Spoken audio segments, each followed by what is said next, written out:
अस्सलाम वालेकुम अगेन। अच्छा जी, in this video we will discuss topic further trigonometry, जिसके अंदर हम क्वेश्चन डिस्कस करेंगे। Sine rule, cosine rule, bearing, angle of elevation, angle of depression, इस तरह के सारे क्वेश्चन हम डिस्कस करेंगे जैसे जैसे क्वेश्चन आते जाएंगे पास्ट पेपर एग्जांपल्स में। ठीक है। अच्छा जी, in this question they are asking to calculate the bearing R from P. तो calculate the bearing it means that आपने इसको मेजर नहीं करना, इसमें आपने कैलकुलेट करना है। अगर 1 मार्क का क्वेश्चन होगा तो आपने यू शेप वाला जो रूल है सम ऑफ इंटीरियर एंगल, वो आप अप्लाई कर सकते हैं। ठीक है, आप ऑल्टरनेट एंगल अप्लाई कर सकते हैं। अगर 1 मार्क का क्वेश्चन हो, 2 मार्क का क्वेश्चन हो, डायरेक्ट होगा। लेकिन अगर 3 से 4 मार्क्स का क्वेश्चन होगा तो आप देखेंगे कहीं इसमें साइन रूल या कोसाइन रूल तो अप्लाई नहीं हो रहा, दोनों में से कोई ना कोई रूल अप्लाई हो रहा होगा या फिर ट्रिग्नोमेट्रिक रेशियोज अप्लाई हो रहे होंगे। यहाँ पे 3 से 4 मार्क्स इस कंडीशन में आते हैं। ठीक है, डायरेक्ट में 1 से 2 मार्क्स आते हैं बस।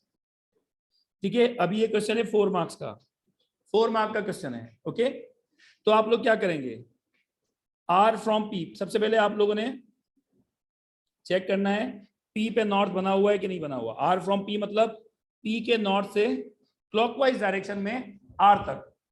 आर फ्रॉम पी मतलब पी के नॉर्थ से क्लॉकवाइज डायरेक्शन में आर तक का एंगल इज कॉल्ड बेयरिंग। ठीक है, अब देखेंगे पी पे नॉर्थ अगर बना हुआ है तो ठीक है, अगर नहीं बना हुआ तो आप लोग बनाएंगे। पी पे नॉर्थ बना हुआ है, ये पी पे नॉर्थ बना हुआ है ऑलरेडी, कोई कंफ्यूजन यहां तक? अच्छा जी, पी के नॉर्थ से क्लॉकवाइज डायरेक्शन में, ये पी का नॉर्थ है, ये क्लॉकवाइज डायरेक्शन है और ये आर तक का एंगल, ये पूरा एंगल आपने मेजर करना है। ये मेजर नहीं करना, कैलकुलेट करना है। ये पूरा एंगल आपने क्या करना है, कैलकुलेट करना है। अच्छा जी, ये रेड एंगल। अब रेड में से आपको कुछ एंगल, कुछ पार्ट 42 तो आपको पता है, जो चीज नहीं पता वो ये है, येलो से जो मैं हाईलाइट कर रहा हूं, ये वाला हिस्सा नहीं पता, इसको मैंने कंसीडर कर लिया थीटा। तो आपका जो बेयरिंग है वो क्या है, 42 प्लस थीटा। एम आई राइट? अब आप थीटा मालूम कर लें। अब देखिए थीटा साइन रूल से मालूम होगा या कोसाइन रूल से, उसको भी थोड़ा सा रिवाइज करवा देता हूं। As we have discussed कि when angle and its opposite side, when angle and its opposite sides are given, it's a representation of sine rule, it's the identification of sine rule। ये क्या है, जब angle और उसके सामने वाला side given हो तो किसकी आइडेंटिफिकेशन है, साइन रूल। तो इट मींस दैट कि यहाँ पे क्या अप्लाई होगा, क्या अप्लाई होगा, साइन रूल अप्लाई होगा। आपको एंगल मालूम करना है थीटा, तो साइन थीटा, साइन थीटा के ऑपोजिट साइड क्या है बेटा, साइन थीटा का ऑपोजिट साइड क्या है, 146 इज इक्वल टू साइन 108, इसका ऑपोजिट साइड क्या है, 108 का ऑपोजिट क्या है, 325। शाबाश, आपको थीटा मालूम करना है, sine theta is equal to 146 into sine 108 upon 325। अब इस पूरे को 1 गो में आपने मेंशन करना है कैलकुलेटर में। आप लोगों को एक्यूरेसी कहीं नहीं जाएगी अगर आप लोग आंसर को रिमूव नहीं करेंगे। तो इनवर्स के अंदर अगर आप आंसर को रिमूव कर दोगे तो आपका आंसर में मिस्टेक, फाइनल आंसर में एक्यूरेसी जा सकती है। ठीक है, इनवर्स के अंदर छोटी छोटी वैल्यूज में बड़ा डिफरेंस आता है। ठीक है, अब आपने क्या करना है, थीटा इज इक्वल टू, हमें थीटा मालूम करना है, साइन इनवर्स, इसका जो आंसर आएगा वो आपने एटलीस्ट 5 to 6 सिग्निफिकेंट फिगर तक लिखना है। ज्यादा से ज्यादा आंसर लिखे यहाँ पे, फिर फाइनल आंसर को पहले 3 सिग्निफिकेंट फिगर में कन्वर्ट, 1 डेसिमल प्लेस में कन्वर्ट कर देना। लेकिन ये जो इनवर्स के अंदर वैल्यू आती है वो आप बड़ी से बड़ी लिखेंगे। 5 आंसर पूरा तो नहीं लिख सकते, वो तो बहुत बड़ा होता है। ठीक है, आप कम से कम 6 डेसिमल प्लेस है, कैलकुलेटर में आंसर लिख दें, कैलकुलेटर में आंसर लिख दें, लेकिन यहाँ पे शो करने के लिए आप 6 डेसिमल प्लेस, 5 डेसिमल प्लेस जरूर मेंशन करें। आंसर बताएं क्या आया था इसका, इसका आंसर बताएं क्या आया फ्रैक्शन का, 0.42724 के बाद क्या है, 4 के बाद 3, तो 4 तक लिख दिया मैंने। ज्यादा से ज्यादा आंसर लिखना है यहाँ पे इनवर्स के अंदर, और कैलकुलेटर यूज करते हुए आपने आंसर को रिमूव नहीं करना। जो आंसर आया उसको रहने दो युगेश, जो आंसर आया उसको रहने दो। आपने क्या किया, साइन इनवर्स और फिर नीचे आंसर का ऑप्शन है कैलकुलेटर में, वो आंसर का ऑप्शन प्रेस कर दो तो आपका एक्यूरेट आंसर आएगा। अब आप लिखिए आंसर, बताएं इसका क्या आ रहा है, 25.29 के बाद 29। ठीक है, तो थीटा आ गया 25.29 29। तो बेरिंग क्या हो गया आपके पास 42 plus 25.3, 42 plus 25.3, because you need to give your answer in 1 decimal place. तो आपने आंसर निकालना, क्या आंसर आ जाएगा?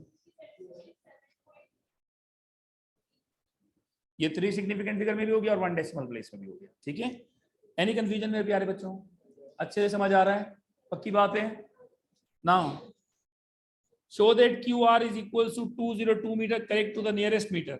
आपने इसको राउंड ऑफ करना है फाइनल आंसर को। QR, where is QR? ये है 3 to 4 मार्क्स का होगा। ये रहा QR। हाँ मेरे प्यारे बच्चों, ये देखो, ये triangle, angle and adjacent sides are given. ये ग्रीन पार्ट आपके पास गिवन है, येलो पार्ट मालूम करना है। Cosine rule, cosine rule 3 mark का क्वेश्चन। कोसाइन रूल बताएं मुझे जल्दी से।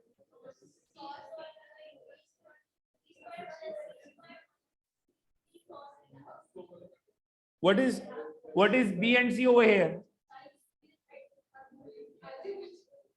B and C are adjacent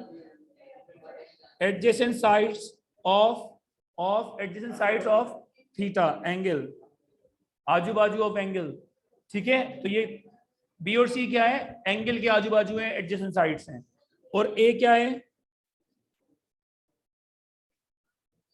opposite side of angle theta. Values put करें। बी की वैल्यू बताएं क्या है बेटा? 280 और 325। बेटा स्टेप्स देख लीजिए इसके, स्टेप्स देख लीजिए इसके।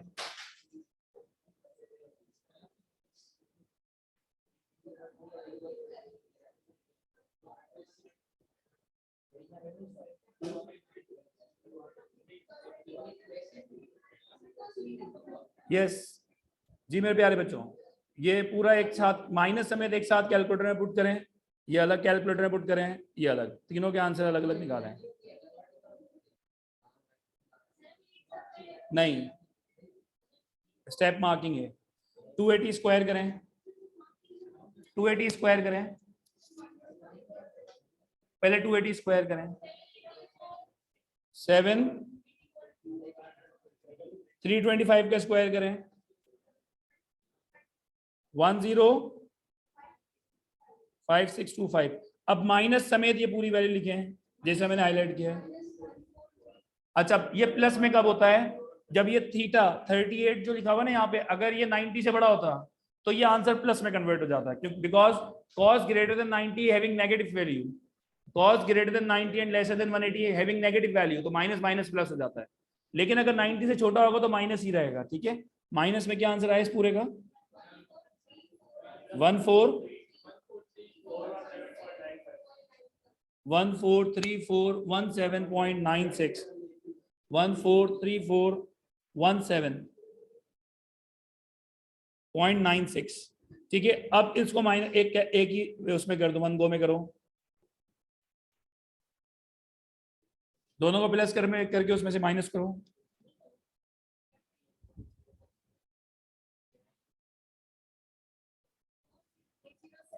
Final answer 40607.04। स्क्वायर खत्म करने के लिए क्या आंसर आया? 20.51। इसका 3 सिग्निफिकेंट फिगर में नियरेस्ट मीटर में क्या आएगा? ये 201.5 मीटर है, तो it will be 202 meter to the nearest meter, to the nearest meter।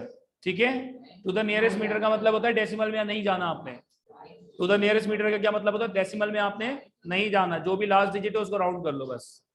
ठीक है मेरे प्यारे बच्चों, उसके बाद ये सवाल गलत करते हो आप लोग, ये करें, ये क्वेश्चन करें सब लोग।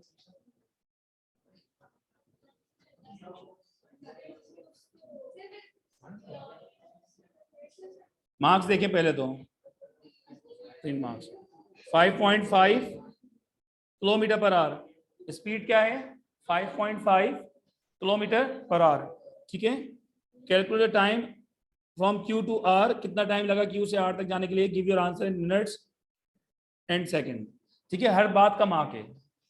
आपने आंसर निकाल लिया, उसको अगर आपने मिनट और सेकंड में कन्वर्ट नहीं किया तो 1 मार्क जाएगा। ठीक है, तो स्पीड आपके पास गिवन है 5.5 किलोमीटर पर आवर। कहां से? Very good. Q to R distance कितना है? 202 मीटर। 202 मीटर का मतलब है किलोमीटर में कितना होगा? अच्छा, अब करते हैं इसको। 0.202 kilometre. 202 metre is equal to 0.202 kilometre. Metre से किलोमीटर में जाओगे तो डिवाइड बाय 1000, तो आपको डिस्टेंस आ गया, आपकी स्पीड आ गई। तो आप इसको, टाइम का formula distance upon speed. Distance है आपके पास 0.202 किलोमीटर, स्पीड है आपके पास, टाइम आपका आएगा आवर्स में। We have discussed in quadratic equation में, हमने डिस्कस किया था सॉल्यूशन ऑफ इक्वेशन में, जब स्पीड टाइम की वर्ड प्रॉब्लम डिस्कस की थी कि डिस्टेंस जब किलोमीटर में हो, स्पीड किलोमीटर पर आवर में हो, टाइम किस में आता है? आवर्स में। डिस्टेंस जब मीटर में हो, स्पीड मीटर पर सेकंड में हो, तो टाइम किस में आएगा? सेकंड्स में। ठीक है, नहीं उसको क्या जरूरत है, ये स्टैंडर्ड यूनिट है, किलोमीटर, किलोमीटर पर आवर और आवर्स। एक चीज को किलोमीटर में कर दिया। देखो स्टैंडर्ड यूनिट क्या है? किलोमीटर। ये देखो, ये देखो, किलोमीटर, किलोमीटर पर आवर और आवर्स। अब ये किलोमीटर पर आवर में था ऑलरेडी, मैंने जो डिस्टेंस था वो मीटर में था, उसको किलोमीटर में कन्वर्ट कर दिया, तो ये सेट बन गया। अगर मैं मीटर में होता, एक चीज मीटर में है, दूसरा तरीका मैं क्या कर सकता था, मैं 5.5 किलोमीटर पर आवर को मीटर पर सेकंड में कन्वर्ट कर सकता था, तो भी ये रेशियो सही बनता, फिर आंसर सेकंड्स में आता। फिर मैं सेकंड से मिनट और सेकंड में कन्वर्ट करता, अभी आंसर आवर्स में आएगा, तो मैं आवर्स से मिनट और सेकंड में कन्वर्ट कर दूंगा। तो दोनों तरीके से कर सकते हो आप लोग। जैसे मैंने अभी जो तरीका किया वो आंसर को मैं आवर्स में ला रहा हूं। अगर मैं किलोमीटर पर आवर को मीटर पर सेकंड में कन्वर्ट करता तो मेरा टाइम आता सेकंड्स में, तो फिर मैं सेकंड्स को मिनट और सेकंड में कन्वर्ट कर देता। मैंने डिस्टेंस को किलोमीटर में कन्वर्ट कर दिया, स्पीड किलोमीटर पर आवर में थी, अब टाइम आएगा आवर्स में। ठीक है, तो यूनिट के हिसाब से आंसर बताएं क्या आ रहा है? आंसर क्या आ रहा है? डिवाइड करो बेटा, 0.0 आवर्स, यही आंसर है। हाँ, अब आवर्स से मिनट में कन्वर्ट कर रहा हूं मैं, 0.0367 इंटू 60 मिनट। आवर्स के अंदर 60 मिनट होते हैं, आवर्स के अंदर कितने मिनट होते हैं? 60 मिनट। मल्टीप्लाई करें 2 उसके बाद 202, ठीक है, मिनट्स। अब 2 मिनट्स तो मेरे हो गए पूरे। अब ये जो 0.202 मिनट्स हैं, इसको मैंने 60 सेकंड में कन्वर्ट करना है, तो 0.202 मल्टीप्लाई बाय 1 मिनट में होते हैं 60 सेकंड्स। क्या आया? 12.12, मतलब नियरेस्ट सेकंड में 12 सेकंड, 2 मिनट 12 सेकंड्स।